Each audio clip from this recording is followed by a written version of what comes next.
First, let's talk to you guys about your individual acting journeys. Right. How did you get started, and in your case, directing journeys in your craft? You can begin, Courtney. All right. Well, I started out as a poor black child. The thing is, obviously our first feature was Thrown in the Car, so it really started with that. But as far as getting there, I studied with a guy named Virgil Fry, and he put in another movie later, Winner's Take All. So I started studying with him when I was 13. His daughter was Soleil Moon Fry, so she was like 6 years old, hanging out in class back in the day. And, yeah, he helped put Easy Rider together. He was in a ton of movies. And he just really taught me my craft and got me my first reps and all those things. And that all led to Linda Francis, who was the casting director in this, who became a fan and cast me in another movie that didn't happen, and then brought me in on this. And when it came down to the last few people for the role, she was definitely the person championing me to go that direction. So I owe her a lot, as well as I owe this guy a lot. And I'm a method actor. I'm a guy who works working from the inside out. Making choices that. And when I would come on set, I was so in character. I'd be looking like so crazy. Just be like, "So are you understanding what I'm saying?" And I'd be like, "Just roll." like a linebacker in football. That was pretty crazy, right? So there you go. That's my story. Game face. Yeah, game face. So did you think he was Malachi? There's a cool story. You can tell Oh, you tell it. Or You you tell it. guys will tell it. When he did arrive for his first interview on the casting, and I'm sure you're familiar with the idea of meeting actors, talking a little bit, seeing what they're like when they're relaxed, and then saying, "Would you do the scene now?" And you give them the paperwork and the written scene, and then they act, And so Mr. Courtney came in. He was very intense, and like the character in the film, he was real straggly, and he just looked like out of the weeds. And he's really intense. And the man that read with him, who was a colleague who worked for the casting agent, Linda Francis, was kind of a little nervous. And he was just vibe. He's ready to go. So he reads this scene, and it required him to get physical. And so he grabbed the casting agent, got physical, and pulled out, and I used harsh language, a fucking huge machete, and put it out. No, and the producer and I were just shocked. And the poor casting guy jumped up, and that's it. I quit. I'm not doing this anymore. I'm out of here. I will not work with these nutcases. That was it. But it proved to be the right thing, because he brought the intensity and the idea of preparation to the audition, which was really quite important for the actual outcome. So he proved himself right there on the day. Listen, and that was it. If I was one of those actors who could just go in and out, there are a few people I know who can do that. They can talk to you 1 second, they say action, and they're right in there. I'm just not that guy. I got to build up to it. I got to get fully immersed, and once I'm in, I can't come out like that too easy. So I can't go in an audition and talk first and then act. I tell cast members, let me just do my shit first, and then if you want to talk after, cool, because I just can't do it like that. So that's just how I work. So how did you become a director? It's a long story that we don't need to hear. Only take 45 minutes. I wanted to make films when I was younger, and unfortunately in the family, we don't do that in our family. We become lawyers, doctors, and these kind of things. My father was pretty strict about our education. You must have a PhD.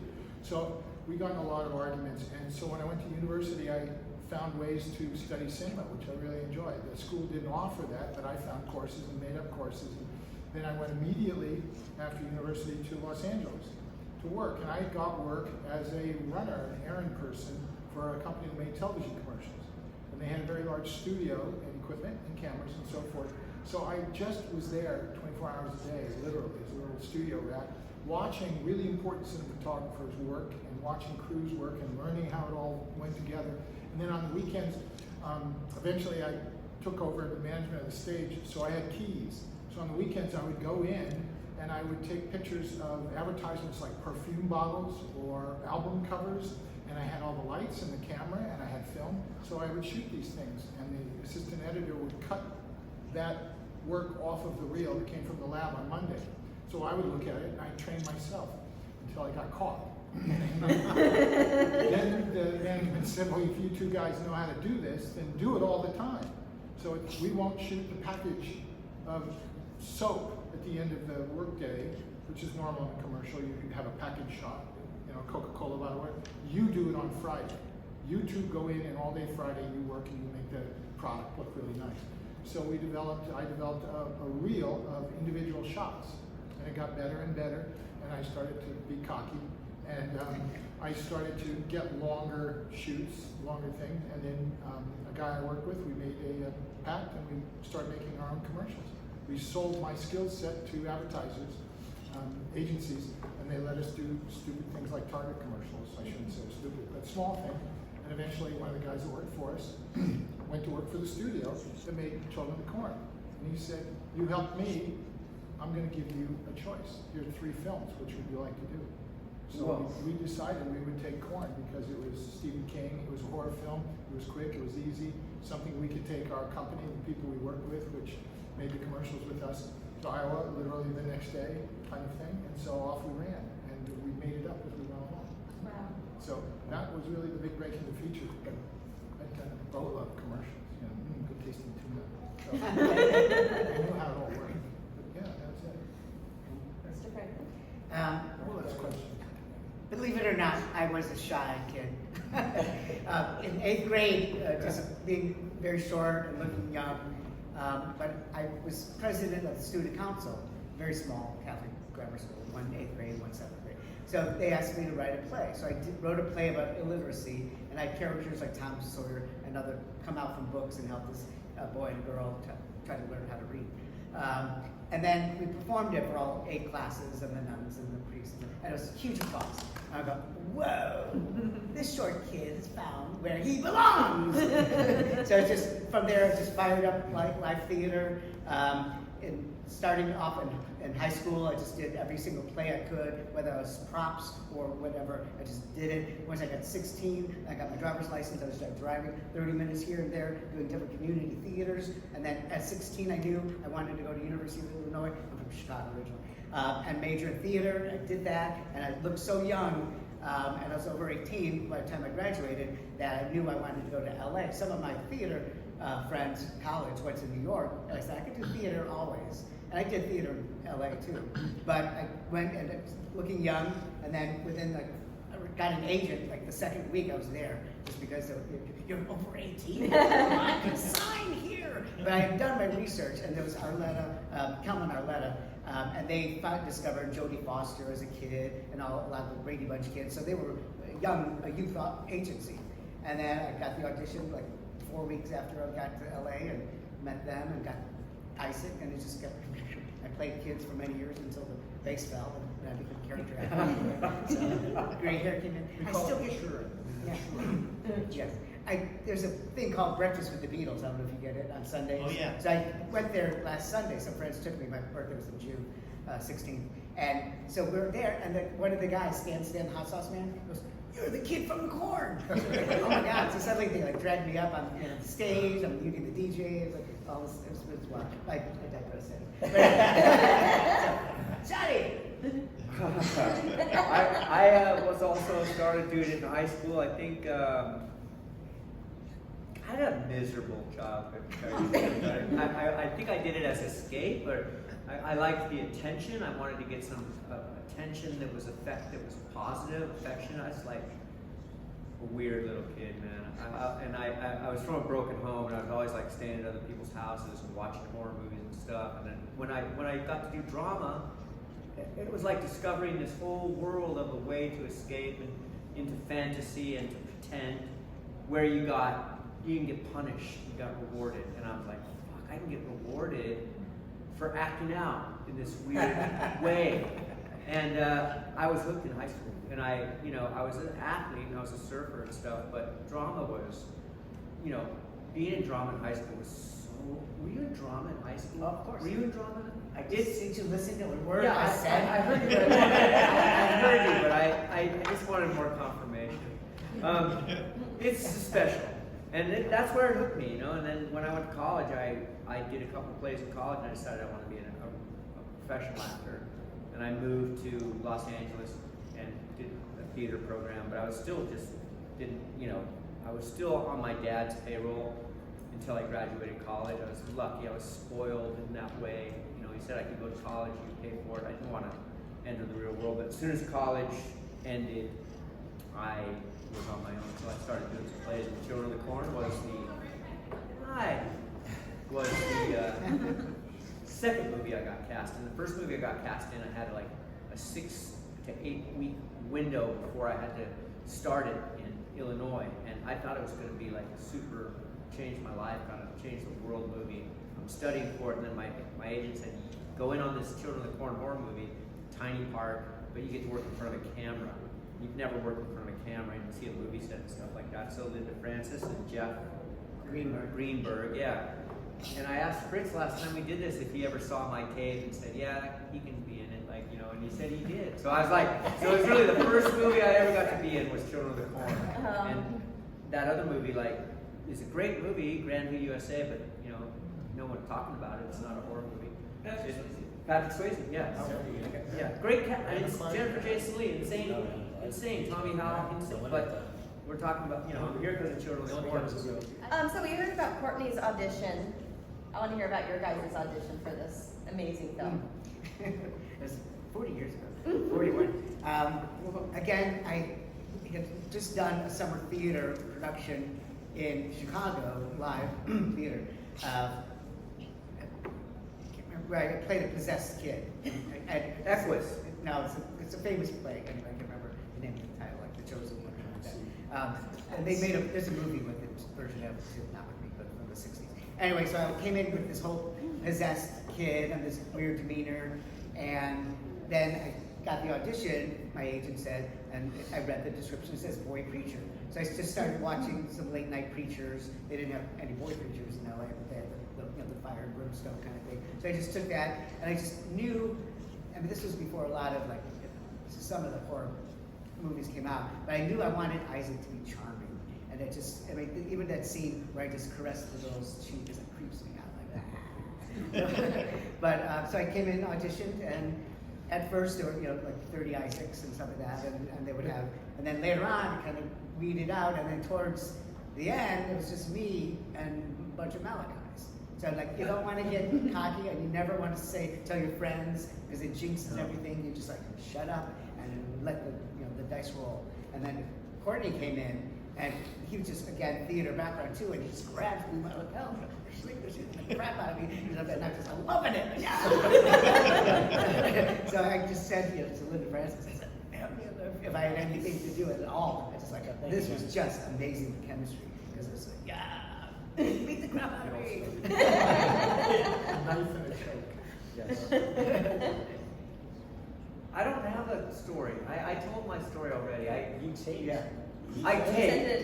came in, and I was already cast to do this other movie that had a big cast in it, and my agent knew Linda and Jeff, I think, and they're just looking at me, and I'm like, "Do you want me to take my shirt off?"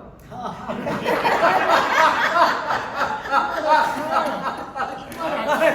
was just kidding. I just thought about that. That's it's called a casting. I did that whenever I could, and I'm just kidding. I didn't. All I did was sit there and tape. It's not much of a scene, I think I made something out of it, but when you read it on paper, the guy just doesn't have anything to say. There's not much acting involved in my character until I go into the cornfield. Now and then there's some little acting involved, but that's not the scene that they shot. They shot it's my birthday, and I'm just sitting there like, would you take your shirt off and do it? That's it. That's all I got. It's not funny. Let's address a couple of things. First of all, I don't see people naked, so but the reason you were in for the auditions and he was sent in on tape is because of the size of the role, and the audience wants to, you have to make some consideration for the size of the role. When it's a big, major role, you want to meet the people and talk and make sure that the ideas are correct and your choices are good and their choices are good, because we all, as filmmakers, listen to each other's interpretation of role and character. It's very important. So, so John's role was smaller, so it didn't take that much in the audition. It didn't sit in the audition, so we'll look at that on tape. But Linda Francis, and I recall this very vividly and clearly, said to me after we watched it, he's going to be something. He's got to be in the film. because he will be something down the road. Don't think that this role is small. Think how this will be great later. He'll be in it. So then I cast Robert Downey Jr. in the next film. I took that advice. And James Spader. And Spader. Oh Yes. my God. It's absolutely true. I mean, It is. She made a very good point. She Yeah. had She had an eye. for all Oh, three. for of sure. She had an eye. She Sure. had She the really pick did. of the movie. Linda. She could pick people out and say that person's got the Linda cheese. Francis. She was quite good. Is Linda Francis still alive? No. She just died then. No, many No, a years ago. couple years ago from cancer. I should send her a card. Way to bring the mood down, Too sir. soon. Not good. Do we have any audience questions? Yeah. He answered it right after. Oh, yeah, I beat psychic. you to it, Great sorry. job reading my mind. Anyone else? Yeah. So, 1, 2, 3. Since you played Malachi, how many times did you walk into a restaurant or a store and people just ran out screaming after that role? Oh yeah, no, that was the big adjustment, right? Is once the movie came out, you know, just like everywhere I would go, I mean, kids would see me and like literally cry and run to their mothers and stuff. And it was, I was just not ready for all that. It really. Yes, I grew up in California where there's a bunch of cornfields. Oh God. And we would drive, my sister would do the theme song. Where in California? Modesto? Huh? Oh, sure. Yeah, and so we'd go by the cornfields and I'd be like this and I'm like, tell her to stop. Yeah, I just really wasn't ready for all that. You know, it was very overwhelming. But what I came out of it with was the power of cinema. I was like, my God, the power of cinema. And if you're fortunate to get into some things that have some, horror films is one thing, like, it's like a movie like Memphis Belle, something historic, like these, you have a chance, you have a chance to influence, you can have some impact in the world with cinema, and that's what I take away from it. But yeah, I'm still not honestly very comfortable with the whole public eye component of it. Conventions actually help me get more comfortable with it, to be honest. Do people scream out at you? Oh, Outlander. Or Outlander? Yeah. Yeah. Do they do it? I know they must do it here, but do they do it in public, like in the grocery store? It used to be pretty bad. Yeah, you go to I couldn't even go, I go to a mall, so you just grab me and take me to their friends, and I'd be like, dude, you paid a couple bucks, I'm a person, this is, not a product, Right. it pissed me off, Yeah, no. And so it's one thing they say, would you mind coming over? That's cool, but don't just like grab me like I'm an object. You're a puppet. Yeah, so there's a lot of weird stuff like that, but that's, look, now, in hindsight, I'm just blessed to be known for something, I'm amazed at this movie, 40 years later, we're still talking about it, it's a miracle. And we're hitting that anniversary. Good point. Well, this is it, 40 Yeah. years. Yeah, Big this deal. year. Yeah. We came out in March. Yeah. I remember critics, saying some pretty not nice stuff about me individually, but also the movie, this and that, and I think that those guys are all retired, they're not on TV anymore, and we're on the right side of history. Who knew that horror was going to become so mainstream like it is now? I don't think any of us saw that coming. And who knew that conventions, horror conventions, would be year round? Yeah. Courtney and I First started started, like 20 years ago doing Just stuff. October. It's just like in October, in Yeah. the fall. Maybe it was one in September. But now it's like January. It's like every month. Yeah, It's just completely mainstream. We're your people. That's right. We are. You had a question, Yes, I got a few things I want to say. Courtney, I met you on the East Coast the first time I seen Children of the Corn. I call it a Malachi double feature because it was a double feature with Children of the Corn and Hard Bodies 2. And talk about going from, he was in both of them. I know. So talk about going from one end of the spectrum. He's a badass, mean motherfucker over here, to a geek that can't get laid in Hard Bodies 2. Yeah, I got laid at the end. What are you talking about? Yeah, that's right. It took the whole movie though. And then I also wanted. He started. Oh, she just walked in. I also wanted to ask. So during Children of the Corn, Isaac just appears, and you hear the little girl going, "When Isaac." It all started when Isaac showed up. Was there ever any story of how Isaac showed up? No. He wasn't dropped off. No. not And I- all. no. Yeah. We don't want you. Yeah. I always Or just he sort of escaped. imagined he was manifested in the cornfield. It just came out, Okay. Obviously, it was before the adults were all killed. Yeah. But in the short story, because I was a huge Stephen King fan forever, so I had the night shift with all those short stories. Okay. But there's no mention, just at line, just that Okay. This is the first time we see you is in the window at Yeah. the coffee shop. Yeah, let's Yeah. address that though. It's not important in cinema because you all know everything there is to know already. So why repeat what you know? Why insult you with some backstory dialogue or exposition about where he came from? When you look at him in the wardrobe, in the light, and the music plays, the wardrobe does the acting and brings the history. Wow, he's there. We're after that emotion, so we don't really care about Yeah. thing. We've got you. We got your $5. Yeah. Now we got you. So that's making movies. And that's how much I got paid. $5.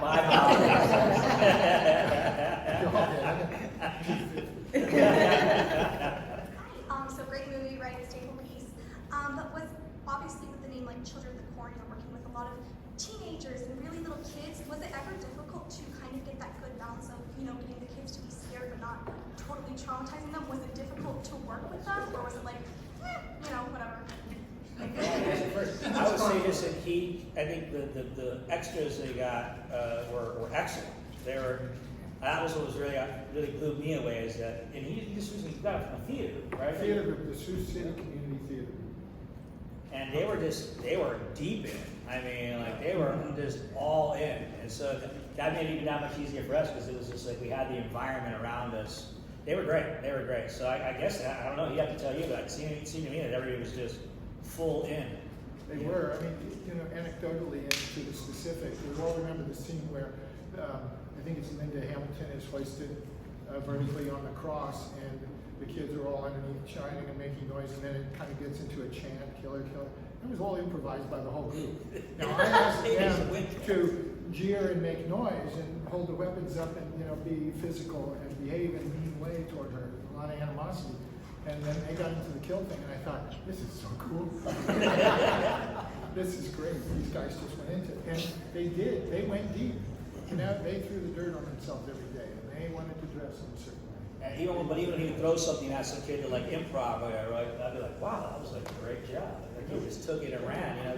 They were really good. And I'm going to Iowa for the 40th anniversary. We're gonna do a screening at where the flagpole is for the movie. I know the guy that was my best friend from the extras is going to be there. I've talked to him for 40 years, but I'm sure he said last time he went. Several of the extras are going to be there, so that's going to be kind of wild to see all these people I haven't seen in 40 years. Do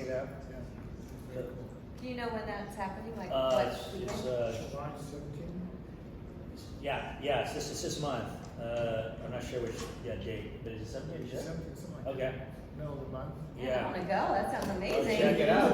Cool. Go just go what Children of the Corn in the movie. Is that where? Yeah, there's we have a film historian. This man's followed the film. He's a huge fan of the movie, and he's followed it and promotes things. And he got it organized this event with a man who puts on screenings of films on the sets around the country. So, name a good horror film. And Friday the 13th. Yeah, he'll go to the town and put it on. And so a couple of years ago, he did the corn thing. He's done it about 3 times now.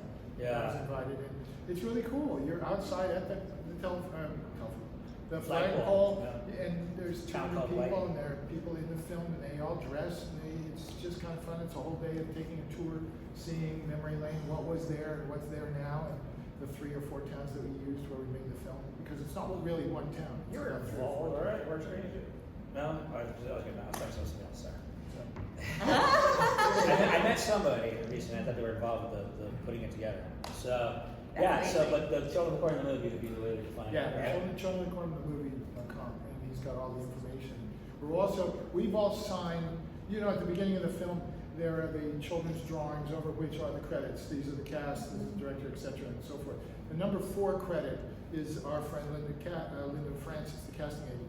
So the producer still have, and I still have, a lot of the drawings, the ones we used and the ones that we just mocked up that weren't as good, so we chose the ones to be the plates. That's what they're called. We took hers, we've all signed it, Linda Hamilton signed it, Peter Horton signed it, it's being framed today, and it'll be auctioned off. The money will be given to the Sioux City Community Theater.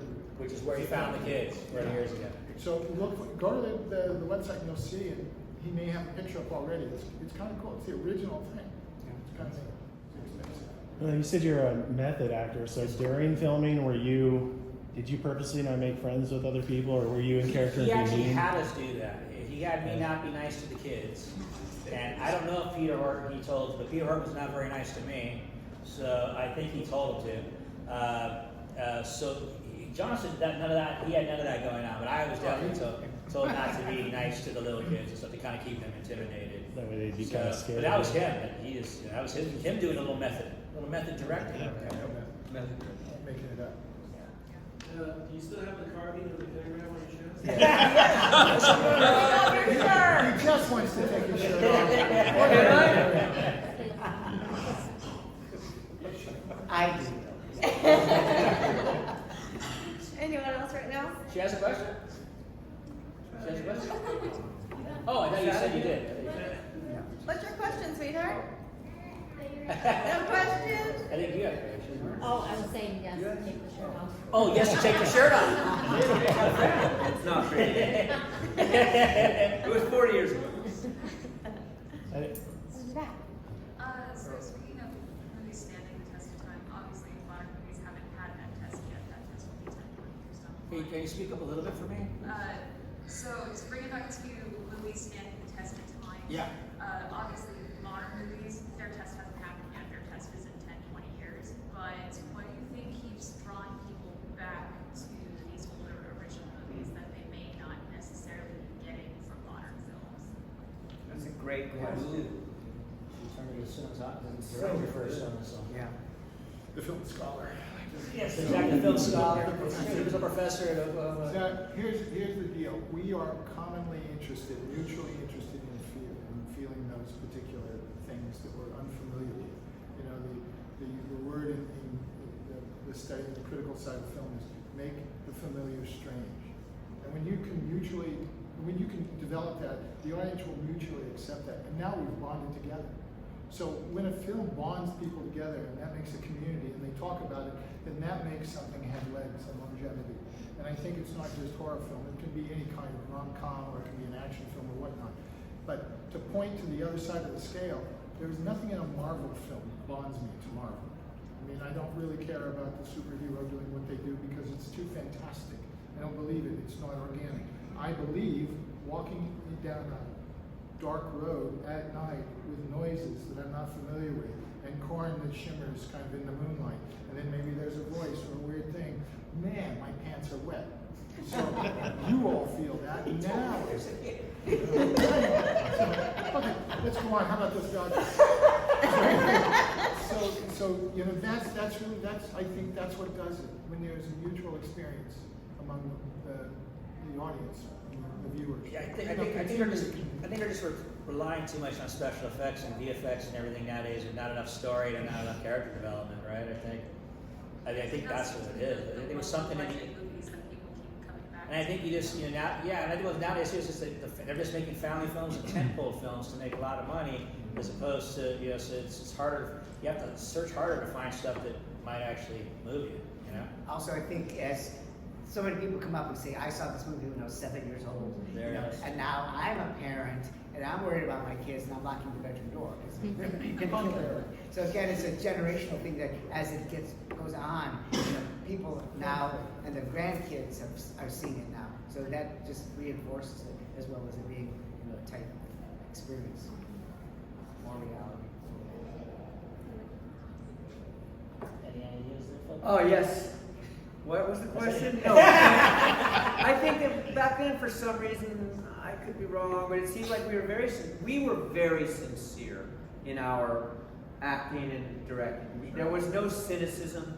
There's no meta referencing. We weren't sarcastic or ironic. We were completely sincere. And I think film likes that.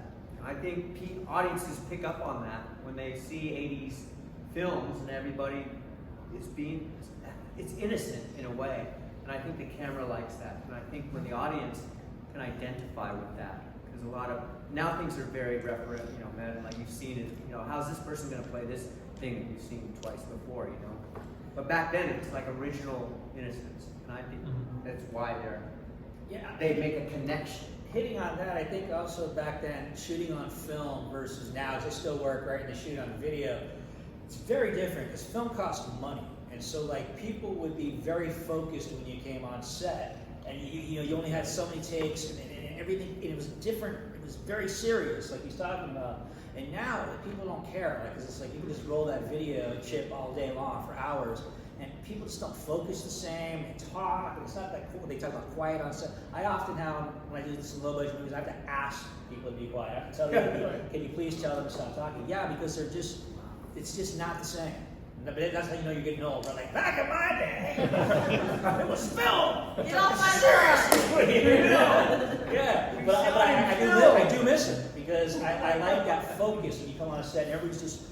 It's going to take all these hours to prep and light, and then they finally bring the actors in, and it's like a magic moment, and everybody's just riveted. That's when it's at its best. Film also looks better Absolutely. than digital. Not comparable. I don't even know what it is, but It's 3D. It's got more depth. digital right? is just so clean, too clean. Yeah, too clean. It just doesn't look good for me.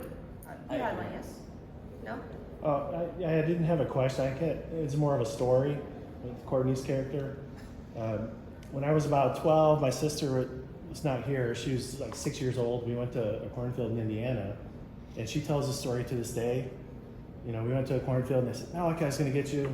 Ran behind another corn stalk where she couldn't see me, and scared her to death. But she's like the strongest woman now. She's adopted 6 kids, and I think I take credit in making her strong. Even Good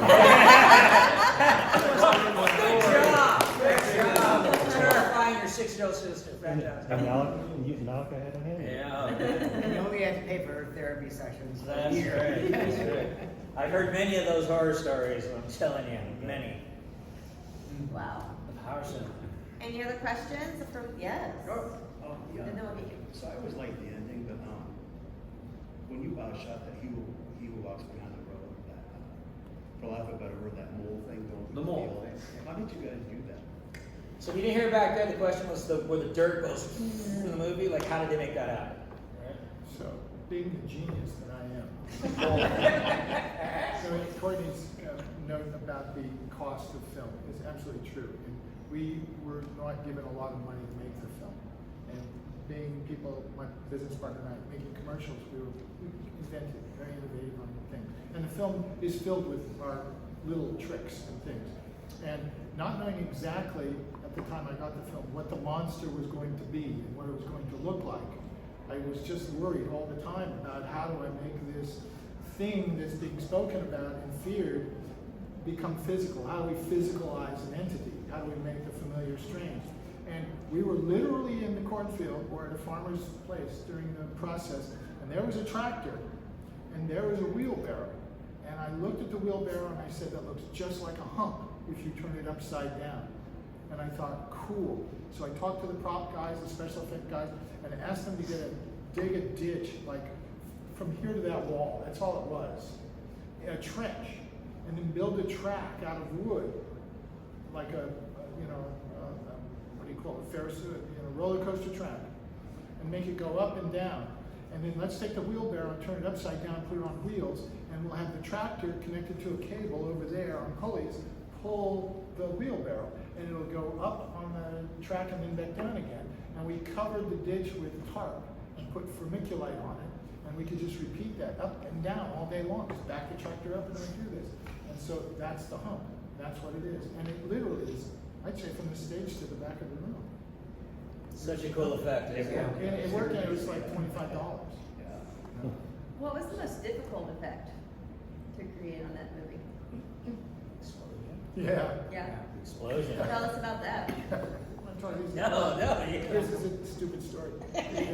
You never have the stupid stories. You're never so It's a big moment in the film, right? Yeah. We're going to destroy the monster, right? So a lot of prep goes into thinking whatnot. Talk to the people who are experts in this area, probably technical people. How do we do this? Well, we finally came down to the decision we'll make a gas bomb. And I said, it's got to be about a 10-story fireball. Okay, we'll make a big gas bomb. Okay, how do we do this? And then we'll get 3 cameras. Let's get 4 cameras. Okay, we'll have different angles on the explosion. And a gas bomb primarily, in the physics of its operation, is much like the muzzle of a gun. It's a tube dug in the ground, and you load trash bags with gasoline and then ignite them. And the tube, a cylinder, causes the compression, and then it goes up and it mushrooms. So you're down about 10 feet, these guys load this.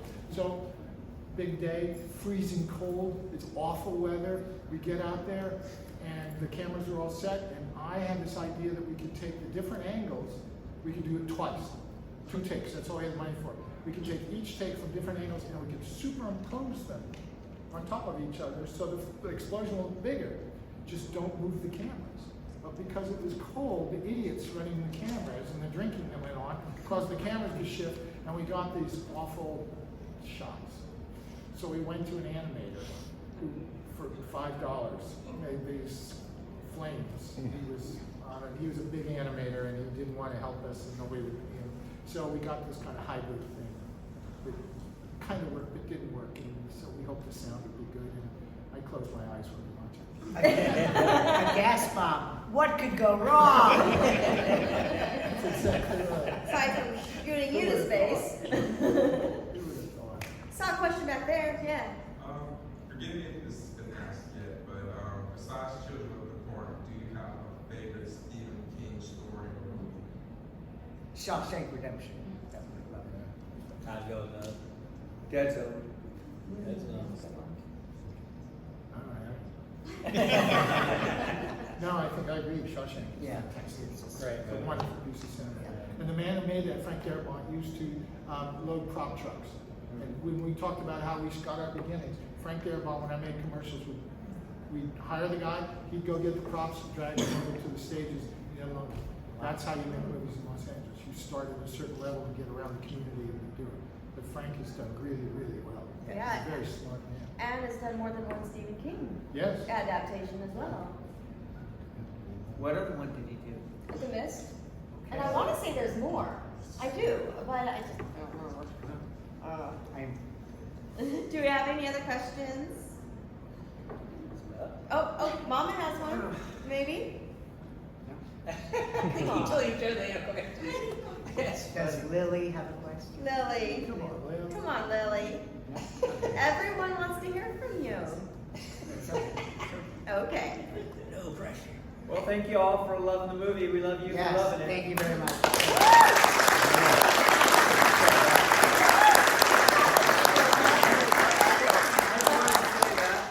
All right. Cool.